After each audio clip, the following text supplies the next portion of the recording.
The best teaching is the one given by Bhagwana Ramana, the teaching which is given in silence.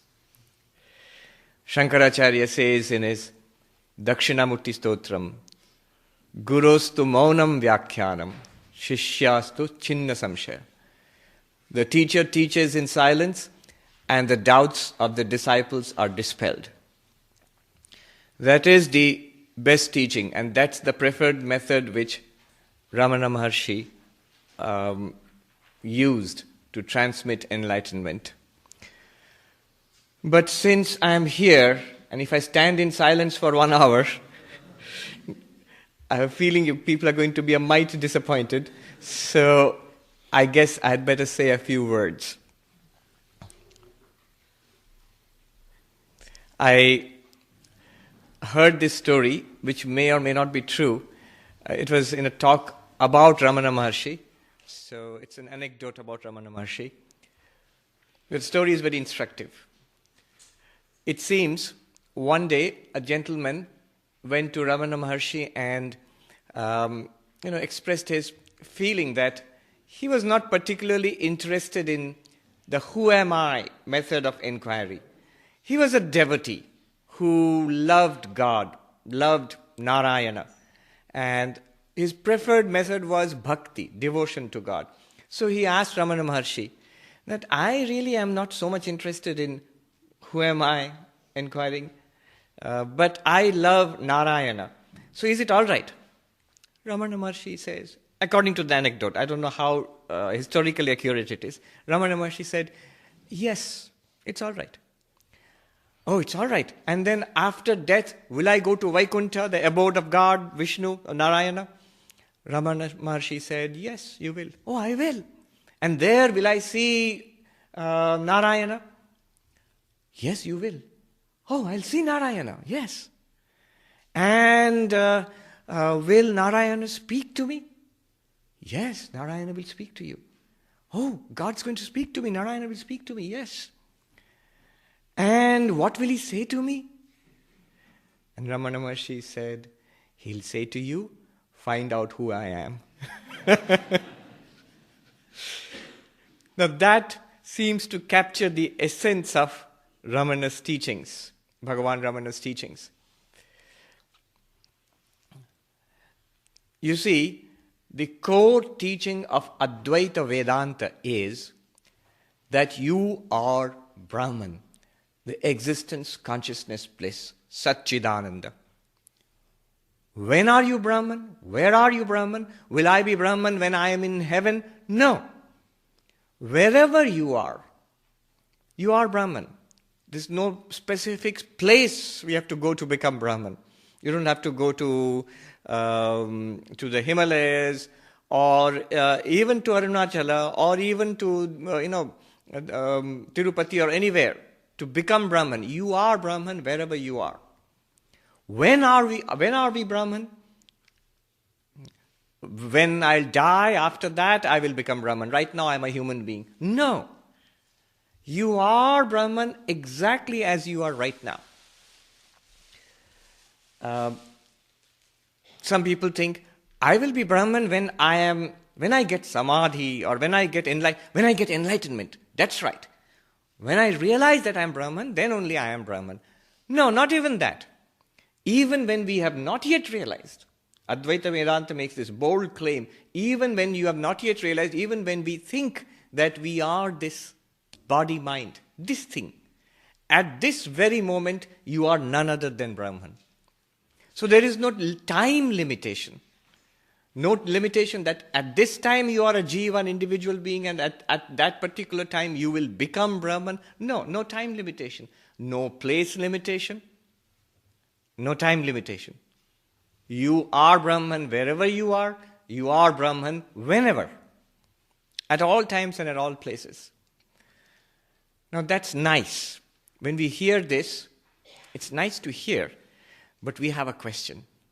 We sort of scratch our heads and say, if I may, the American phrase is rain on your parade. That's all right, but I don't feel it. I don't know it. I don't realize it. It doesn't seem to be real to me.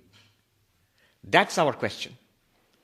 So our real problem boils down to this, that though it may very well be that we are Brahman right now, we are Satchidananda, we are liberated, it may very well be true.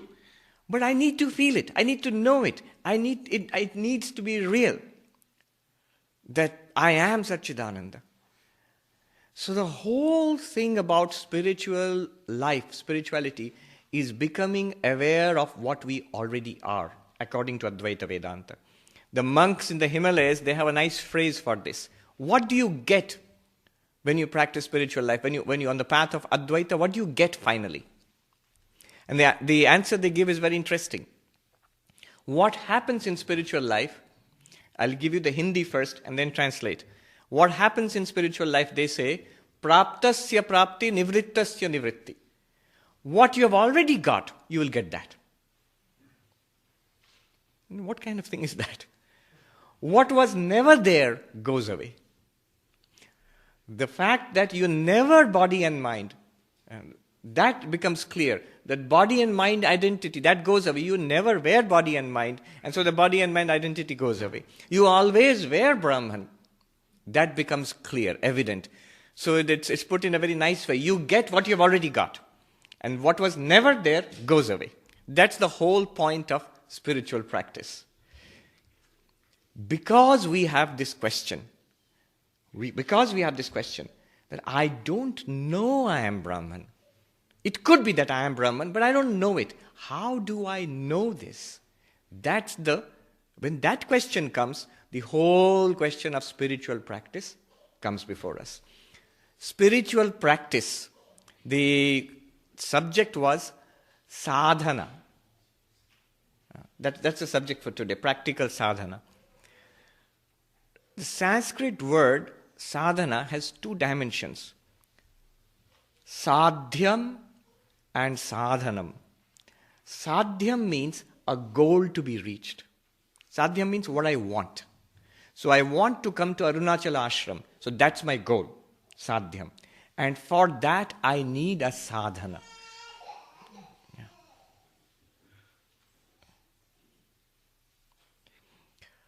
Swami Vivekananda once said that I'm fully convinced that when a baby cries, he's actually expressing the highest philosophy. It's only that we do not understand it. Yes. So, sadhyam is the goal to be attained, and sadhanam is the instrument or the method that we use. So I want to come to Arunachala ashram, that's sadhyam. And the car that I drive to come here, that's sadhana. So sadhana and sadhya, the method that we use and the goal that we are going to attain. What is the goal here? In Advaita Vedanta, the goal becomes very interesting. Because you already are Brahman. The goal is already attained. You are Brahman. Right? So what do you do? It's already attained. You don't need a method. All that you need a method for is to dispel the ignorance that you are not Brahman. That we strongly feel that there is something wrong, which Bhagavan Buddha called dukkha. We strongly feel that we are suffering. We strongly feel that though the scriptures tell us that you are Brahman, we strongly feel that we are not Brahman. This feeling, this is called ignorance in Advaita Vedanta, ajnana, that we do not know what we already are. So this ignorance has to be dispelled. Shankaracharya often uses in his commentaries a phrase, avidya kama karma. Avidya kama karma. Avidya kama karma means ignorance, desire, and desire-prompted action. This generates the network of samsara we are bound in. So avidya kama karma, what is this ignorance? I do not know I am Brahman. I do not know that I am truly infinite. I do not know I am Purnam, complete. That's ignorance. Not knowing this, it leads to the next thing, the kama, desire. I do not know I am complete, hence I want to be complete. So I feel if I get money, I'll be complete. If I get a relationship, I'll be complete. If I get a house and a car and the latest iPhone, I will be complete. I never am. Nobody ever has been complete in this way. But this persists, this persisting delusion. If I add something to myself, then I will be complete. Then I'll be fulfilled. I'll be happy if I get that particular thing or that relationship or whatever. And then I will be really, really happy and I don't want anything more. This delusion, this is kama. Where did it come from? Ignorance. Avidya, ignorance, and then kama. In between is error. Bhranti, or in Sanskrit, in technical terms, adhyasa. An error happens. See, when I do not know that it's a rope, then the possibility of making a mistake appears, that I'll think it's a snake. Not knowing it's a rope, I think it's a snake. If I knew it was a rope, I would never make that mistake. If I knew I was Brahman, I would never make the mistake of thinking I'm body and mind, even while experiencing body and mind. There's so numerous stories about how Ramana kept correcting this error. For us, that's Ramana Maharshi. If you ask Ramana Maharshi that, are you this thing, this body and mind, no matter how beautiful, somebody said it's the most beautiful face ever seen, Ramana's face. He would say, no, I'm not this thing. But we make the mistake that we are this body-mind. From that error comes desire. The body needs something. It needs food and shelter and warmth, especially in this cold weather. So I need food, shelter and warmth. The mind has many, many more desires. The desires of the body are not particularly bad. The desires of the mind are manifold more. So I think I need them because I think I am the body-mind. And prompted by desire, we engage in action, kama, karma. Once we engage in action, we are caught in the network of karma. Results keep coming to us. Karma phala. Good action, punya, merit, and you get happiness. Bad action, if you're particularly naughty, then it leads to papa or demerit, and the result is misery. And we are caught in this network of pleasure and pain, generated by our own merits and demerits. Those are generated by our own actions, good and bad. And the actions are generated by desire, and desire is generated by ignorance. So the root cause of our trouble, even though you and I and all of us are Brahman, that self which Ramana Maharshi speaks about, we are that. We are one with Ramana. We are one with Ramana Maharshi right now. We always were. This ignorance that we are not, this ignorance alone has to be dispelled. So all of sadhana, this is the one point I'm making. Sadhana, method to attain a goal, sadhyam. So all of sadhana is meant to attain a goal not of becoming Brahman. You are that already. The method is meant only to remove ignorance about the fact that we are Brahman. So this is the takeaway. Today all I'm going to speak about is the whole purpose of sadhana is to remove this ignorance. Not to make us Brahman, but to remove the ignorance that we are not Brahman. Not to make us all right, but to remove the ignorance that everything is not all right.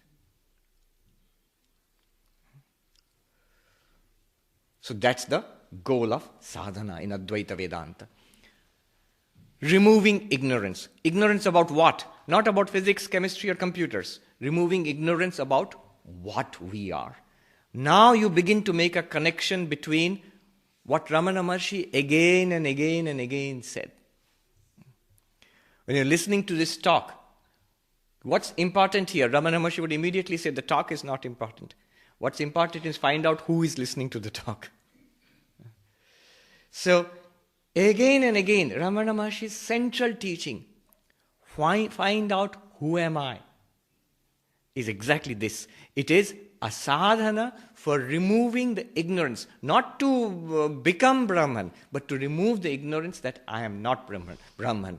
So the central sadhana, the method used is knowledge. Knowledge of who am I. Why is this central? Why not meditation? Meditation should be central sadhana. Or why not devotion? Why not elaborate rituals? Those are all sadhana, those are all methods. Why not all of those? Why only knowledge? Because it's logical. What is the problem? The problem is ignorance. If the problem is ignorance, follow me on this. If the problem is ignorance, the solution can only be knowledge. It's logical. If my problem is I don't know physics, what's the solution? Should I worship the physics textbook? No, the solution is knowledge. Knowledge of what? Knowledge of physics. If I don't know who I am, Advaita Vedanta is telling me, Ramana Maharshi is telling me that you do not know who you are. If you knew who you are, all your problems would be solved. If that is the central problem, then the solution will always be knowledge. Are you with me on this? How do we get this knowledge? Knowledge of who I am. The traditional method is, in Advaita Vedanta, Shravana, Manana, Nididhyasana. Shravana means hearing. Literally it means hearing. Practically it means a systematic study of Vedanta. From a teacher, the Upanishads and the Bhagavad Gita and the Brahma Sutras and numerous texts, Vivek Chudamani and Ashtavakra and Avadhuta Gita, Vedanta Paribhasha and so many, Panchadashi, numerous, it's a vast body of literature. And yet in all of this, only one thing is going on.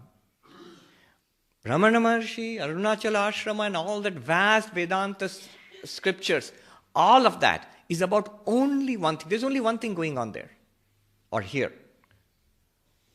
What am I? Who am I? By the way, just a little clarification here. You know, when Ramana Maharshi says, who am I? Find out who I am. I would refine that question a little bit. We are to take the question as meaning, what am I? Because who am I, especially in English, the answer would be, I'm an American, I'm an Indian, I'm a Hindu, or I'm a Muslim or a Christian, I'm a Democrat or a Republican. Those are our identities. That's not what Ramana Maharshi was asking. Closer to what Ramana Maharshi is asking us to inquire is, what am I? Am I this thing of flesh and blood? This body? It is born and it ages and it decays and gets old and it dies. Is this what I am? Or the mind, thoughts, emotions, feelings, ideas, memories, desires. Is that what I am? Or something beyond these, body and mind? So that's the question that Ramana Maharshi is asking. Who am I means, what is the reality about this thing which I call I, myself? Another thing, you all know it very well. When Ramana Maharshi says, ask yourself, who am I? He is not asking for an answer. There's this famous nice Zen story. You know, the Zen teacher will give you a koan, a question, like a paradoxical statement, and you're supposed to meditate on it for hours and hours and hours together. So, for example, what is the sound of one hand clapping?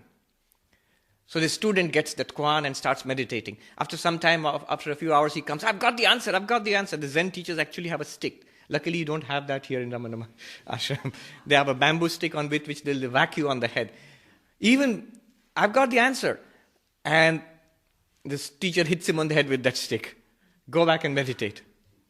Strange, you asked me to find out what's the sound of one hand clapping. I'm trying to tell you, you are hitting me.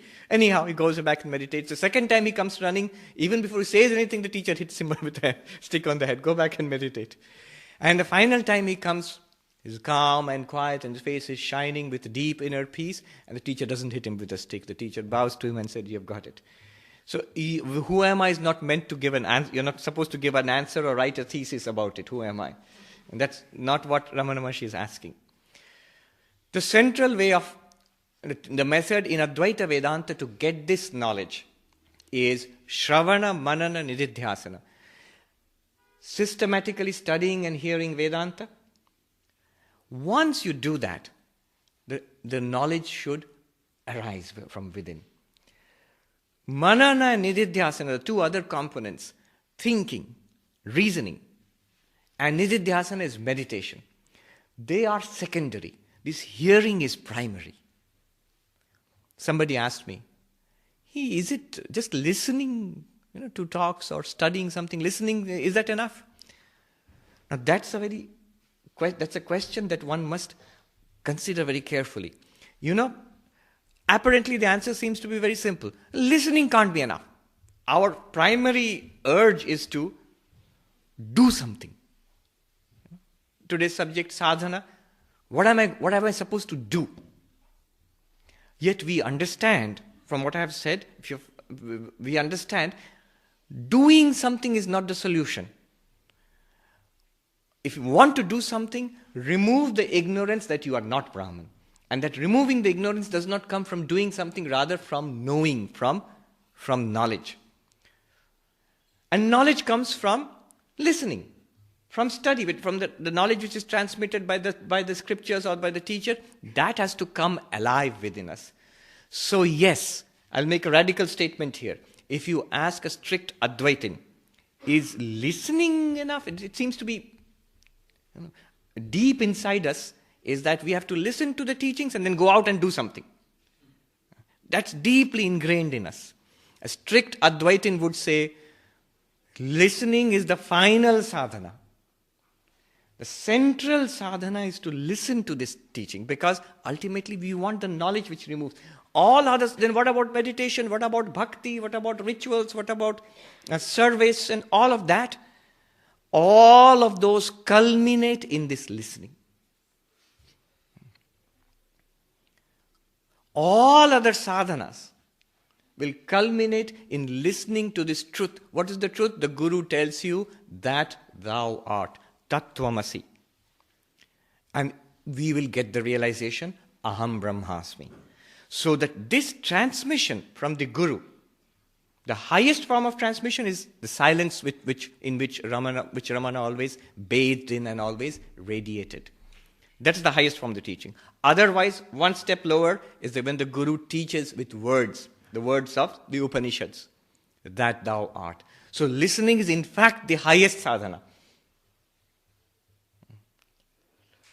In Advaita Vedanta, listening is the highest sadhana. All other forms of sadhana, whether it's Patanjali Yoga or Bhakti or whatever, you learn how to meditate, suppose Patanjali Yoga Sutras. You take up the book, you learn about meditation. Unless you actually go out and do meditation, it's not much good. You're a scholar of yoga philosophy, but you need to do that. You take up a book on puja. You learn how to do the puja. But actually, until you go out and do the puja, it will not give you a result. Advaita is different. See, I'm trying to emphasize the difference between Advaita and everything else. Advaita is different. Advaita is pure knowledge. You're not supposed to go out and do something. You're supposed to know it or understand. In fact, I'll put it in this way. We are in the realm of sadhana here. And I told you the goal of sadhana ultimately is not a positive goal to make you something. The goal is a negative goal to remove the delusion that you are not Brahman. Now, I'm reminded of what one Swami said in the Himalayas. Very nice. He says in Sanatana Dharma, in spiritual life, in eternal religion, there are only two ways. Only two ways. Jano ya mano. Jano means know it. Realize it. Get it. See it. That's jano. I can't. Then the other option is mano. Believe. You see, most people in the world today understand religion as faith. In this country, for example, the word used for religion, especially these days, is faith. What's your faith? Advaita Vedanta is not a faith. It's realization, it's knowledge, it's understanding, it's insight, it's getting it, jhana. Otherwise, until we get it, mano. Okay, take it for granted that it is correct. What the scriptures are saying, what Bhagwana Ramana is saying, what all the masters are saying is true. I don't get it yet, but I'll try to get it. So that is the core practice. Listening to these teachings and trying to understand it. When we try to understand it, there'll be doubts. And these doubts are clarified in the second component of practice, which is mananam. Shravanam first. Mananam is thinking, reasoning it through. I have doubts. How can I be Brahman? What is Brahman? How can I be Brahman? When I reason it through, all the questions that come to our mind, all the questions that come to our mind have answers. It's a vast body of all these texts. All the questions that come to our mind have been asked at some time or the other, and the answers are available. That's mananam. At the end of Shravanam, we should, if we don't get enlightenment, at the very least what we should get is all these teachers, all these scriptures, they are telling me one thing: I am Brahman. Aham Brahmasmi. That's what they're telling me. That's what it's all about. That's the end of conclusion of Shravanam. Then the problem is that doubts come. Mananam is the next stage. At the conclusion of Mananam, reasoning, the first stage was, I know what the scriptures are telling me, but the problem was, I don't get it. I don't understand. I've got so many questions. At the end of the second stage, you will say, I know what the Upanishads and Vedanta is telling me, and now I understand it. I get it. But then what's the problem? I get it, but it seems to be an intellectual understanding. If I have the problem that it seems to be an intellectual understanding, I get it intellectually, but in my life it's not making a difference. I don't doubt it, what Vedanta is telling me, that in some sense, yes, I am Brahman right now, but it doesn't seem to be real to me. I'm still behaving like that old person. Then the third stage comes, nididhyasana, which is assimilation of the truth. Assimilation of the truth. By meditation on what you have got in Shravana in the first stage, what you have clarified in Mananam, now you say, I know what Vedanta teaches, I am Brahman, and I'm clear about it now, no more doubts. But it still has to become real to me. Then you meditate on that. Vivekananda says, tell yourself again and again that I am that, I am he, soham, till it tingles with every drop of your blood. Then it becomes real to you. Nididhyasanam. So that is the method, sadhana. Today's subject, sadhana. Let's see how I am doing. Okay, we have time. Now what happens? Is this enough? Again, we scratch our head and say, Swami, I have been studying Vedanta for 30 years. What you're saying is fine. I've been coming to the arunachala ashram for 25 years or 40 years. But my delusion is not gone. I'm studying it. I'm listening to it. I hear it all the time. I chant and I meditate on it, and all of that I do. Not clear. It's not becoming real to me. Then what do I do? Then Advaita Vedanta says, the problem is, it says vikshepa, they call it. The first problem was ajnana, ignorance. And the solution to that problem was Shravana, Manana, Nididhyasana. The solution to ajnana is jnana. Ignorance is always removed by knowledge. And how do you get knowledge? Shravana, Manana, Nididhyasana.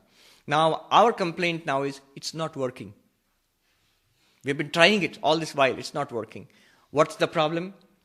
Vedanta says the problem is vikshepa. The mind is not grasping it. The teacher transmits, we are blocked. The mind is scattered. It's unable to assimilate the teaching. It floats on the surface. So the problem is this flickering of the mind, this inability to assimilate. This is in Sanskrit, it's called vikshepa, the scatteredness of the mind. Scatteredness of the mind is the problem, then the solution will be concentration of mind. Scattered mind, problem. Solution, concentrated mind. And what is the method for concentrating the mind? Now we are on more familiar ground, meditation. So this whole science of meditation, according to Advaita Vedanta, is a sadhana, is a method of practice, no doubt. It is useful for concentrating the mind. So you have the whole science of meditation. Meditation is also a sadhana, but we must realize it's a method, a sadhana. What is the goal of that? According to Advaita Vedanta, the goal is not enlightenment. Enlightenment comes only from knowledge, jnana. But method of this meditation, the goal is concentrating the mind, focusing the mind, stilling the mind, so that the truth becomes evident. So that's meditation. That's also sadhana. But we must be clear what is the goal of that. It's a method, so method must have a goal, purpose. The purpose of meditation is stilling the mind, quietening the mind, focusing the mind. Okay, very good. We start meditating, sit with eyes closed and sit straight and breathe in this way and repeat a mantra, whatever. Problem. What problem? Swami, when we do that, two kinds of problems. Either we fall asleep, especially when it's nice and warm inside, or the other problem is the mind is scattered. I try to meditate. I'm meditating on Om or on Shiva or on my Ishta Devata, but the mind runs here and there. Scattered mind. Mind is disturbed, chanchala. Arjuna asked this question to Krishna in the 6th chapter of the Gita. The meditation methods you have taught me are useless. Arjuna says. Why? Because you might as well try to catch the wind. The mind is so restless. It's like trying to catch the wind. Now what's the method? The mind, why is this happening? Why is the mind not getting focused in spite of dedicated meditation? Vedanta says there is another tier of the problem, another layer of the problem. What is the new problem now? Chitta mala, the impurity of the mind. It's because the mind is impure. We have dumped garbage in the mind for years and years and years in our lives, and we believe in many lives. So many lives of garbage has accumulated. That's the meaning of the Augean stables in the myth of Hercules, who cleaned out the stables which were dirty. That's basically our subconscious. Because of the impurity of the mind, we are unable to meditate. So now the problem is impurity, chitta mala in Sanskrit. And what is the solution to impurity? Simple. Chitta shuddhi, purity of mind. How does purity of mind come? One very powerful method for purifying the mind is karma yoga, is unselfish action.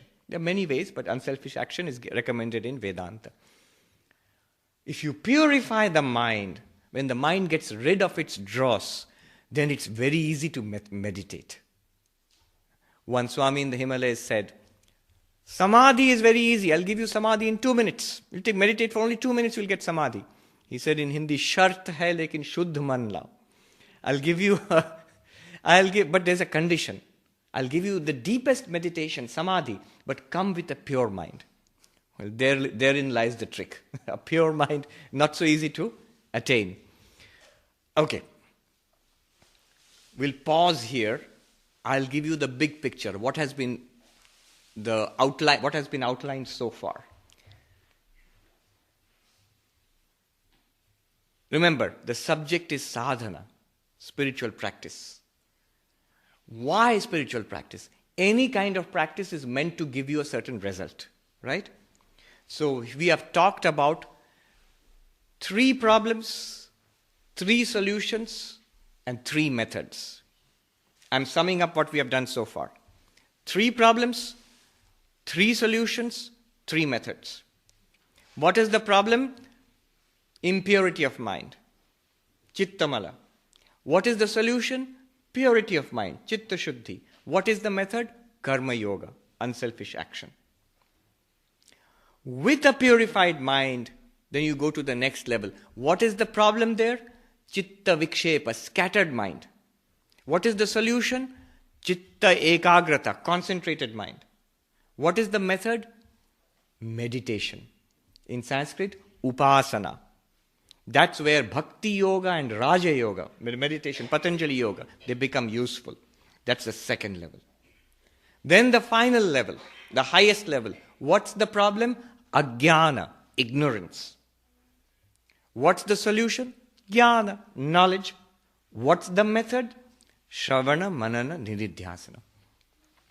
The essence of Shravana, Manana, Nididhyasana is Atma Vichara. If you want to compress the entire method of Jnana Yoga into one term, is Atma Vichara. What Ramana Maharshi again and again and again said, find out who I am.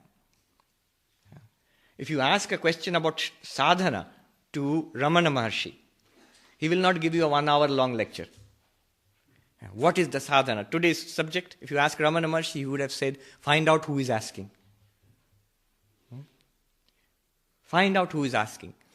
In the Mandukya Upanishad 7th mantra, there's a term, very deep term used, Ekatma Pratyasaram. Atma Pratyasaram. Follow this I consciousness. Continuously we have this experience. I. I am speaking, I am standing, I am looking at you, I am thinking. But the standing, speaking, looking at you comes later. The constant is this I. And we experience it. This I is not the Atman. Let's be very clear. This I is not the Atman. It's a function of the mind. It's the ego. But in the ego is reflected the consciousness of the Atman. They call it in Sanskrit Chidabhasa. If you follow it back to the source, you'll come to our real self, that is Atman or Brahman. That is the highest sadhana.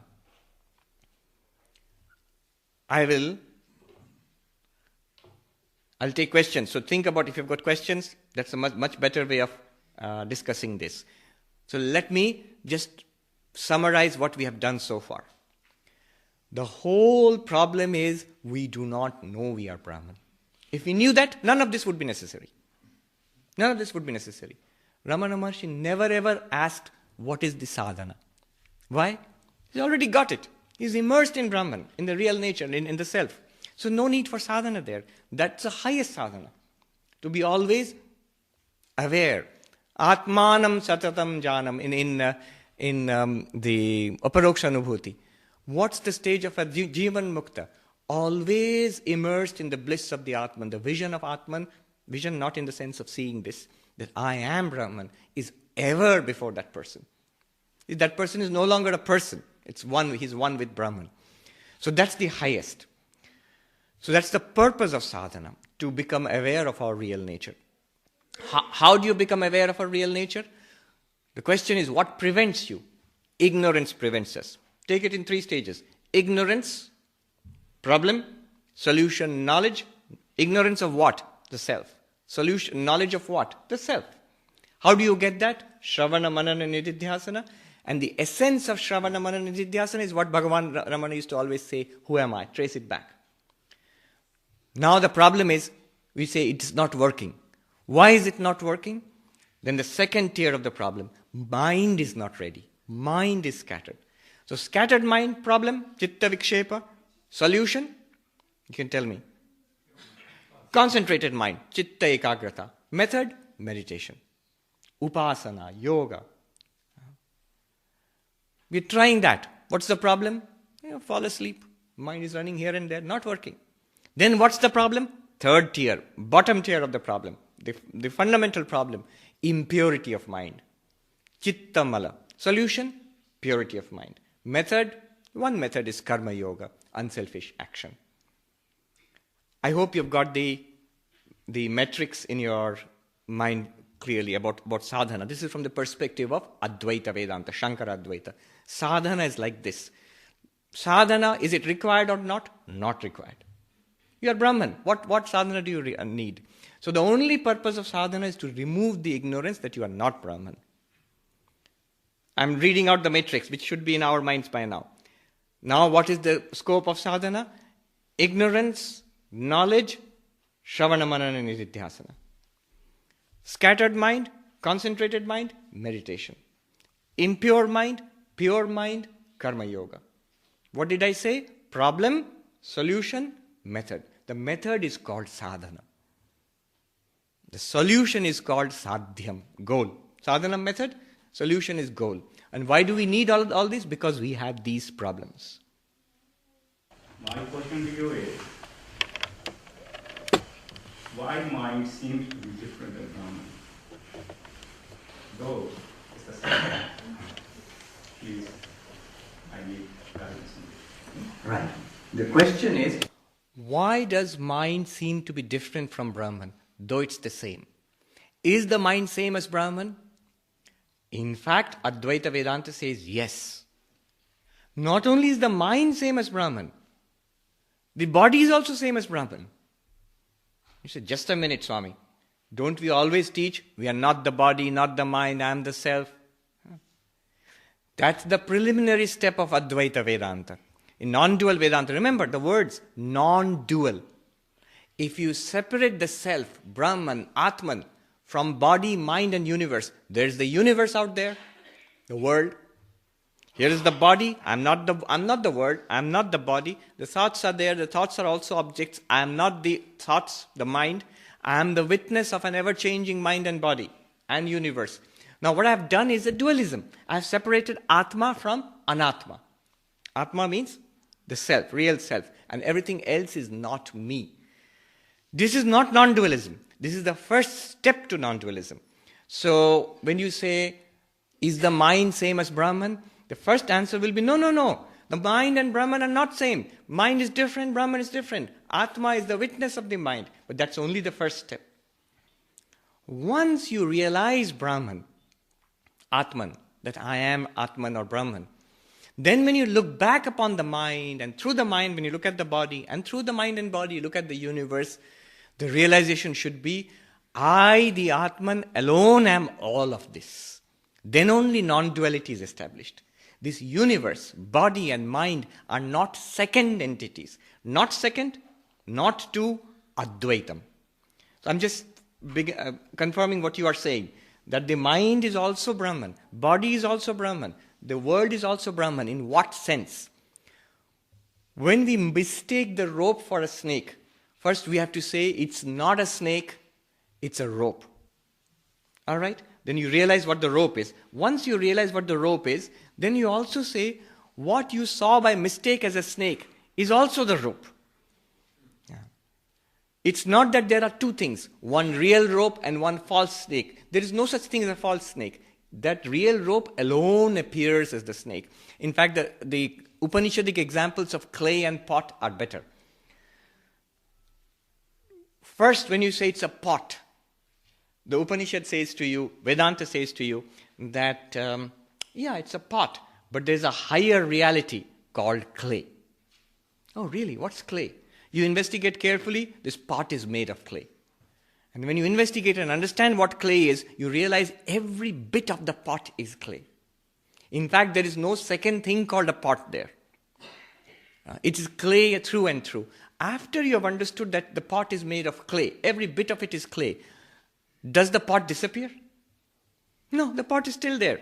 Can you not still use the pot? You can still use the pot. Can you not call it a pot? You can call it a pot, though you know it's clay through and through. In the same way, when an enlightened person realizes his or her own identity as Brahman, then realizes the mind and the body and everything else is also Brahman. Now coming to the point, your question, why does it seem different? It seems different. I'll give you the answer at two levels. The first level is, it seems different because of names and forms. Let me ask you a question. This lectern, podium, is made of wood. It's made of wood. So why do you think it's called a podium? Why is it a podium? Because of the form, rupa. Because of the name, nama. Because of the function. It functions as a podium. Vyavahara. Nama, rupa, vyavahara give it a unique identity and use, and it seems to be a different entity. Similarly, when thoughts come, same consciousness, Satchidananda, but it takes a vritti, like a ripple coming on the surface of the lake, like a little wave coming, then we say it's a wave. It's still the same lake, it's the same water, but we call it a wave because it looks different now, it acts different now. So one reason why, the surface reason, why mind seems different from Brahman, body seems different from Brahman, world seems different from Brahman, is because of name, form and function. Nama, rupa, vyavahara. One word, maya. One word used in Vedanta is maya. Because of that. That's the preliminary answer. The real answer, you know what's the real answer? Why it seems to be different from Brahman? It seems to be different from Brahman because we do not yet realize Brahman. We don't know Brahman. The moment you know Brahman, you know in the sense not as an object, I am Brahman. You realize what is meant when Advaita Vedanta speaks about Brahman. When we realize that, then we also understand immediately how mind is also Brahman, body is Brahman, universe is nothing other than Brahman. The word used is, you have to use it carefully. All this is nothing other than Brahman. It's not exactly Brahman. Brahman is Satchidananda. And all these are appearances of Brahman. I can say the podium is an appearance of wood. I cannot exactly say the podium in itself is wood, because if you smashed the podium, or before it became a podium, it was still wood. It was a log of wood. Right? But you couldn't call it a podium. So podium by itself is not wood. If podium goes away, has the wood gone away? No. Wood is real. Podium is a name, form and function of the same wood. So if you say, give me the answer in one sentence, mind, body and everything else appears to be different from Brahman because we have not yet come to a clarity about what Brahman is. After enlightenment, will the mind, body and world appear to be different from Brahman? Be careful about the words. Will they appear to be different from Brahman? Yes. They will appear the way they are appearing. But what about the enlightened person? To him also it will appear the way it is appearing to us. But the difference is that person knows without the least shred of doubt, it is Brahman, it's me. It is I shining forth in all these ways. There's no doubt about it. It's very clear in that person's mind. Yes. Yes. Swamiji, thank you very much for your grace. I appreciate it and your speaking. I have a question about Sat Chit Anand and its context to Shunya. When I read a text here, particularly like Shri Devi Kavotara, it's where she was speaking to Bhagavati saying, this is what's going on here, the unsupported Shunya. Sat Chit Ananda, to me, is being, bliss, and truth, Satyam. How does Shunya fit into that? Because if your witness being, is the witness that Shunya? That Shunya the witness? All right. The question is the relationship between Shunya, the void, emptiness, and the Vedantic formulation of Sat Chid Ananda, existence, consciousness, bliss. How are the two related? They seem to be opposite. How are they opposite? Being and non-being, is and is not. They seem to be opposite. That's why there's a big conflict between Buddhism and Hinduism. Buddhism seems to say there is no Atman. Find out who you are, the self. Buddhism seems to say there's nothing. What will you find? There's nothing. That you're not there. That's what you will find. And Hinduism seems to say you will find that you are the immortal Atman. Now they seem to be in conflict. They seem to be, but they are not. Actually, when you investigate deeply, when you see the most sophisticated formulation of Vedanta, which you find in Advaita Vedanta, and the most sophisticated formulation of Buddhism, which you find in Madhyamaka Buddhism of Nagarjuna, which is the central philosophy of Tibetan Buddhism, for example, Nagarjuna's conception of Shunyata, and Advaita Vedanta conception of the Turiya Brahman. To your amazement, you find the same language is being used. Gaudapada says the ultimate reality is Chatushkoti Vinirmukta, beyond the four alternatives. Nagarjuna says Shunyata is Chatushkoti Vinirmukta Tattvam, beyond the four alternatives. What are the four alternatives? Is one, is not two. Both is and is not, three. Neither is nor is not, four. And what's the truth? Neither of these four. Who says this? Advaita says this. Who says this? Buddhism says this. But Advaita calls the truth Brahman, Satchidananda, and Buddhism calls it Shunyata, emptiness. And it's beautiful actually. If you consider both, you will see both are talking about the same thing from different angles. One from a positive angle, one from a negative angle. Many scholars will not agree. Many traditional Vedantic scholars will say Buddhism says it's emptiness. I remember I once had this argument with one of my teachers who was a professor, retired professor of philosophy, a master of Advaita Vedanta, who's written texts. Nirodharan Chakravarti, he has a text called The Concept of Falsity in Advaita Vedanta. So I said Shunyata and Brahman are the same, isn't it? So isn't Shunyata the final truth?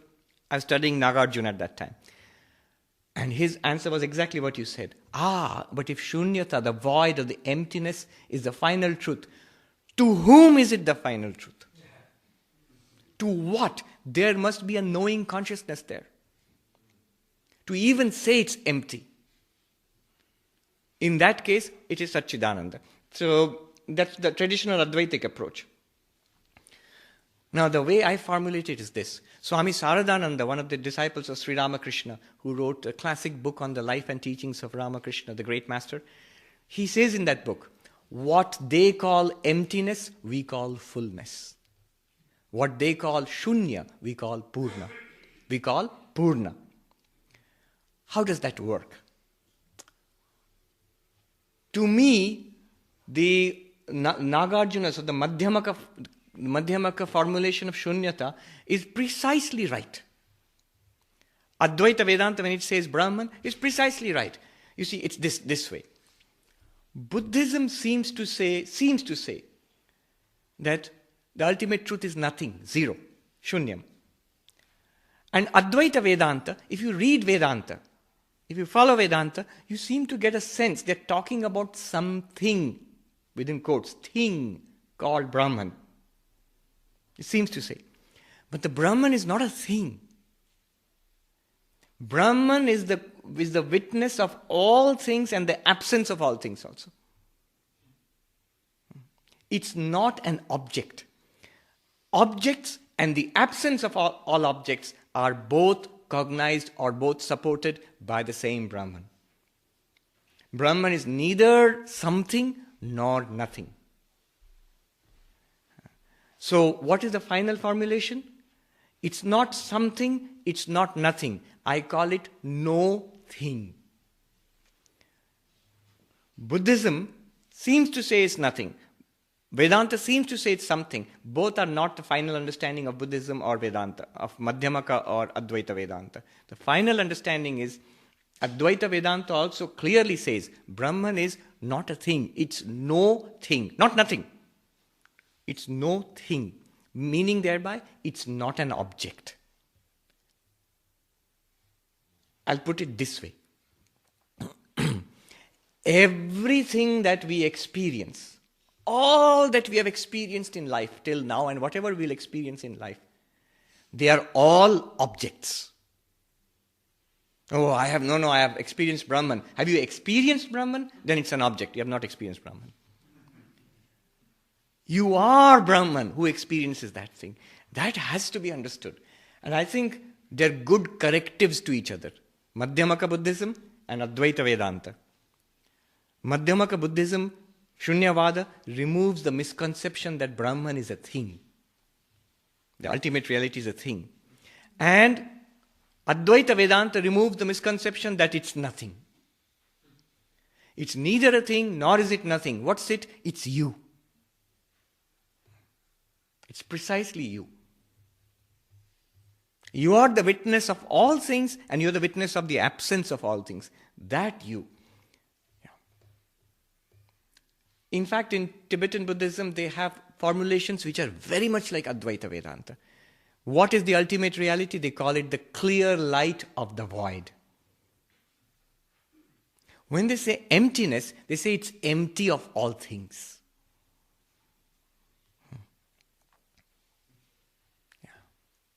I don't know if that clarifies things or makes it confusing. Yes. Is this the problem with the language pointing? Yes. And that is where the science comes into that level. Yes. You are precisely right. The whole problem at this level is language. Why is it a problem? Remember, language was never devised to talk about the ultimate. Language was devised to talk about our empirical world of vyavahara, our transactional reality.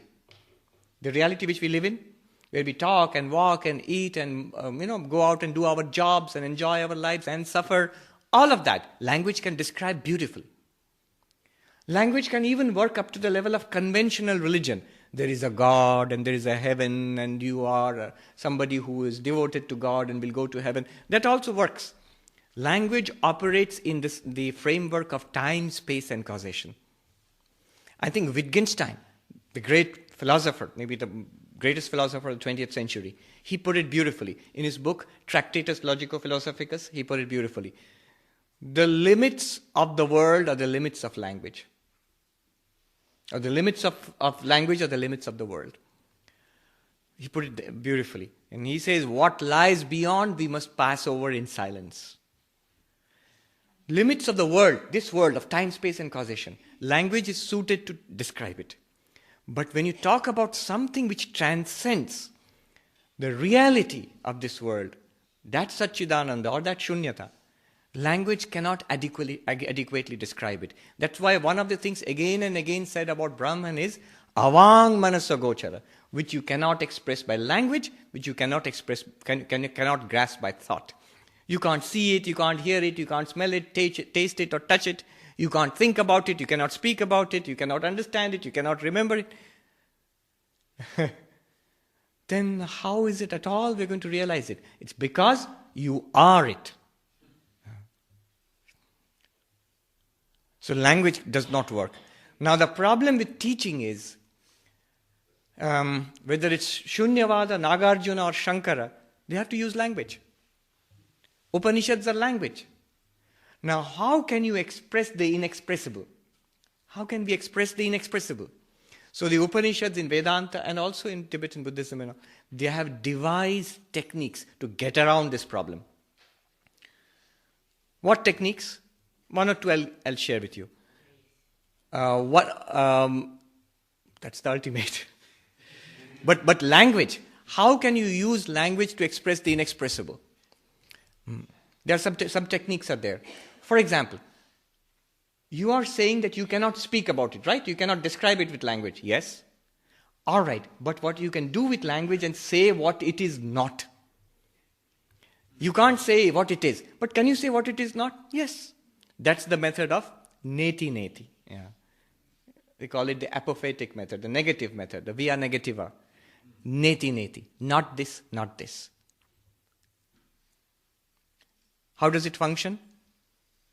This universe, everything that you see, hear, smell, touch, think, whatever you have thought about, whatever you have understood in life, whatever we may yet experience in life, all of that, A to Z, it's not Brahman.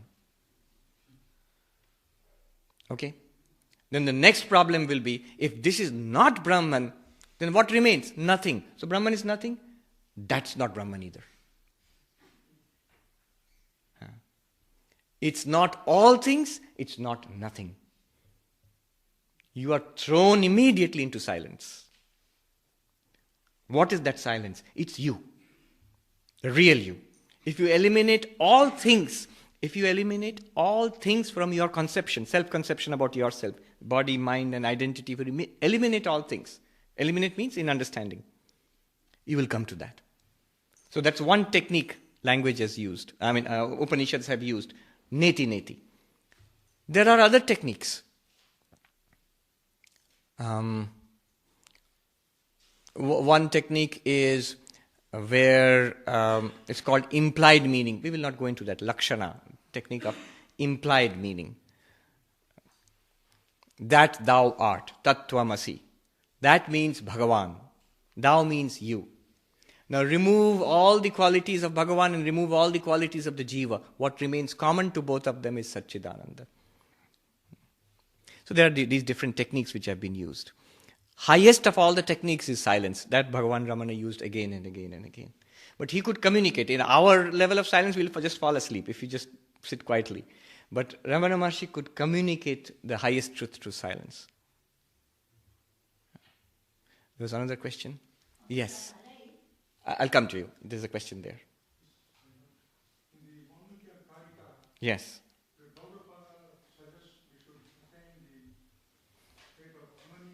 Yes. Hmm. My question is, we don't have mind, how are we going to transact in the world we are living? Right. Right. Thank you. Amani Bhava and the Atman are one and the same. Here's one thing. Mindless state. What is Amani Bhava? Literally translates into not mind. But not mind, what does he mean? You have to be precise. You have to go deeper into that. Does he mean that I'll be just a zombie sitting here, catatonic? They'll put me in a hospital, in a facility. No. Whenever we have such doubts, one direct way of solving the doubt is looking at the lives of those people we consider to be enlightened. We know that Ramana Maharshi is enlightened. Look at his life. Was he able to function? Oh, yes. Everything. From cooking food to teaching the devotees to feeding the cows and to everything. If you see his life, he could do everything that anybody else could do and more, much more than others. If you look at the lives of all enlightened people, they are fully capable of functioning. Are they in Amani Bhava? Yes. The deepest meaning of Amani Bhava is the Atman itself. See, there are two levels of understanding Amani Bhava. The surface level, the preliminary level is Samadhi. Samadhi, where the mind stops functioning, that which is beyond the mind, that remains. Patanjali says, Yogash Chitta Vritti Nirodha. Yoga is the cessation of the modifications of the mind. And then what happens if the mind modification ceases? What happens? Tada drashtu swarupe avasthanam. Third sutra. The witness self is appreciated in its real nature when the modifications of the mind cease. Imagine, I am standing, I am speaking, I am talking, I am thinking, I am feeling. If I drop the standing, talking, thinking, feeling, the pure I remains in itself. Tada drashtu swarupe avasthanam. The witness self is appreciated in its real nature. That's what Patanjali says. That's one kind of Amani Bhava, where the mind stops functioning. At that level, if you say, can a person function in the world? No. The person will remain immersed in Samadhi. And Ramana Maharshi used to do that sometimes, especially at the beginning, before he went into the Sahaja. At the beginning, when he first got the breakthrough, what happened? Do you remember in his life? He remained absolutely immersed in the bliss of the self. In a nirvikalpaka avastha. Was he able to function? No. Somebody else had to come and take care of him and feed him. Otherwise the body would have gone away. And it nearly did. Body was damaged. There's so many stories we read. How he went under the basement of the temple and stayed there. And unable to function. Because you're not even aware of the names and forms. You are immersed. If I say that clay pot. If you are immersed in the clay identity, you won't be able to use the pot. You're not even aware of it being a pot. It's just the clay.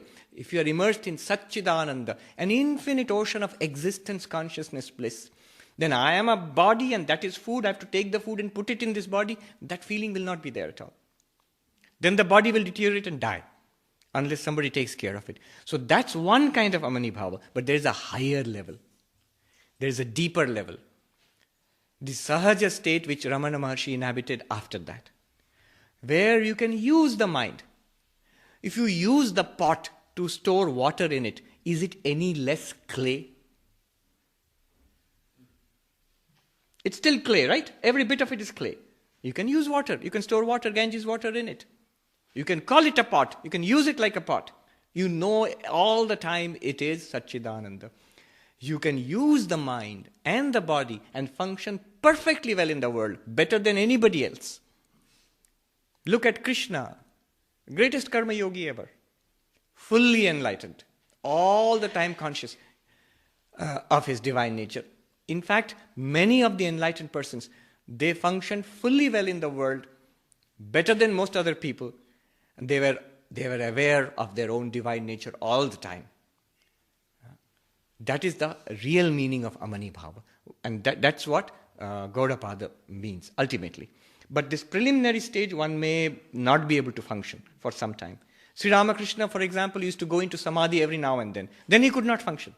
He would stand like a picture. The often description is he was standing like a picture. Even his heartbeat would stop. So that is a samadhi avastha. But in Vedanta they call a vyutthana avastha, coming out of the samadhi, seeing the world and the body and the mind and knowing it all to be Brahman. When you realize that the ornaments are gold, the necklace is gold, the earring is gold, the bracelet is gold, but that does not prevent you from putting the necklace here and the earrings here and the bracelet here. You know it's all gold.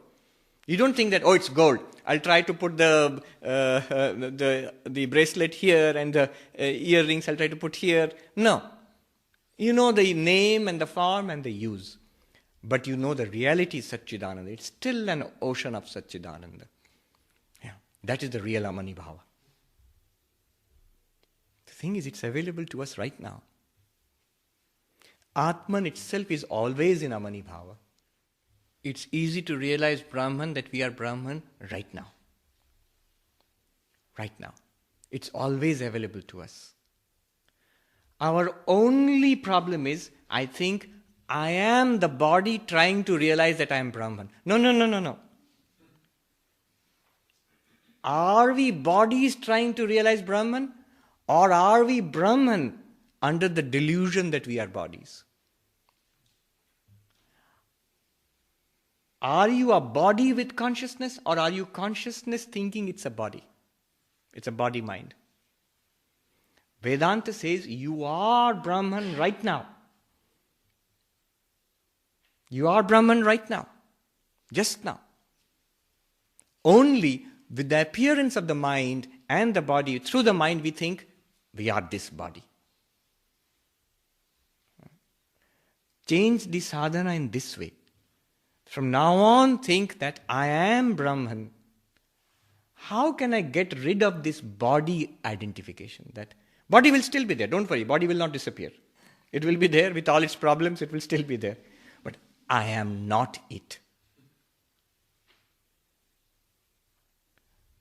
Are you aware of the body? Are you aware of the body now? Because of the pain or... Yes. Correct. Okay, do it step by step. Yes, correct. No, that's perfectly honest. That's wonderful. So there's a pain. If there's a pain in the body, are you aware of that, the pain in the body? Yes, of course. That's why I'm telling you. If you are aware of the pain in the body, who or what is the one which is aware of the pain in the body? Right now, I feel the body. What feels the body? You will say mind. What feels the mind? That which feels the mind and the body, that one is not the mind and body. That one is you. Vedanta says something incredible. We say, I feel the pain, so I am in pain. I feel the misery in my mind, so I am miserable. That's why I want to be spiritual. I want to go beyond misery. Vedanta says, if you feel the misery in the mind, then you are the knower, the witness of the misery in the mind. You are not miserable. If you look at this, you're looking at this podium. Are you a podium? No. You are the witness of this podium, right? Follow this carefully. You are looking at the podium. So are you a podium? No. You are the witness of the podium. The knower, you, and the podium, known, are two different things.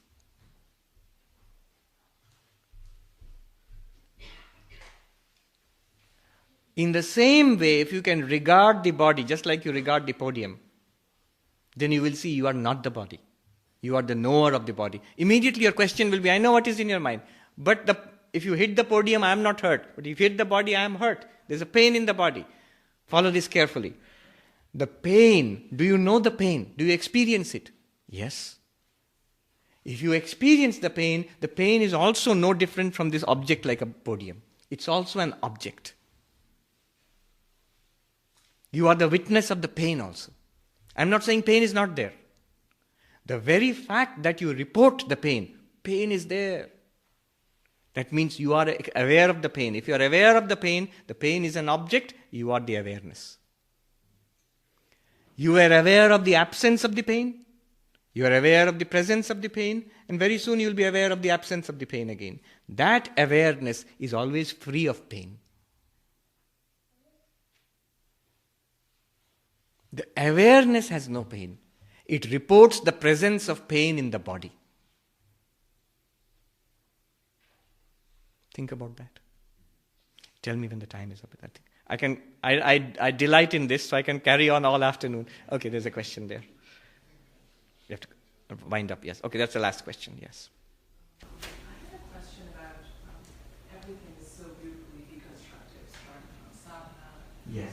problems, karma yoga, and the purifying of mind. Yes.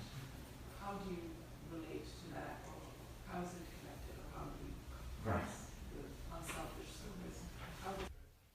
Right. Karma yoga, how does it purify the mind? There are two stages to it. One stage is dharma, a moral, ethical life. Impurities like deceit, like lust and greed and anger and hatred, those have to be counteracted by a moral, ethical life. As they would say in this country, clean up your life. As far as possible, clean up the life. Let it be a moral and ethical life. But karma yoga is beyond that. One can be moral and ethical within the limits of morality and ethics. I still pursue my selfish goals. Yeah. I'm paying my taxes, but I want to be a rich person who's paying taxes. I want to enjoy my life. I'm not going to overstep the bonds of decency, but I'm going to go out and party and have fun. So those are also self-oriented goals. It's still selfish. When I go from ethical and moral life to unselfish action, I am doing something for the benefit of others.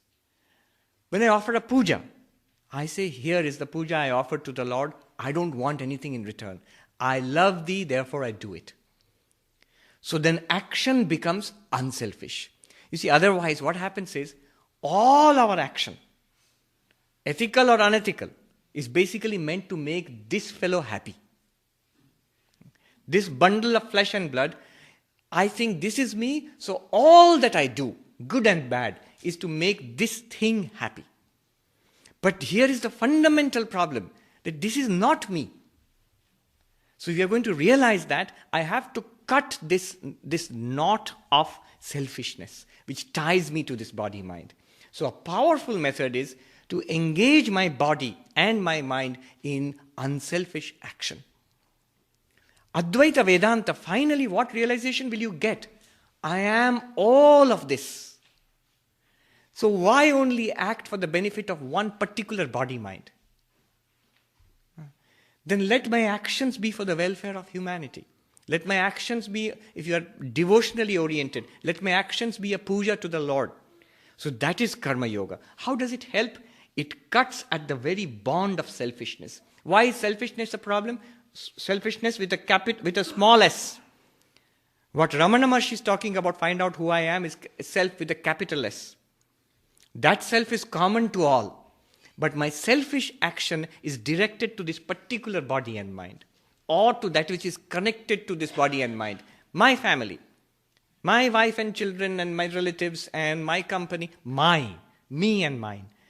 That's what ties us deeply to this earthly life. That is the source of impurity. So that impurity sort of clouds the mind. The more unselfishly I act, the more I viscerally begin to feel, I am not this body and mind. This is just one body and mind. There are so many bodies and minds. What's so particularly special about this body and mind? Nothing. So karma yoga, by counteracting our innate selfishness, purifies the mind. It replaces selfishness, body-mind bondage with unselfishness. So that's how it purifies the mind. It's a very, very powerful tool for purifying the mind. It's a pure mind which can be concentrated by meditation. And it's the concentrated and pure mind which can immediately grasp when somebody like Ramana Maharshi says, find out who I am. It grasps it immediately. Not only grasps, holds on to it. Many of us, we get it, then we slip away from it again. Thank you very much. I enjoyed this session. Om Shanti Shanti Shanti Hari Om Tat Sat.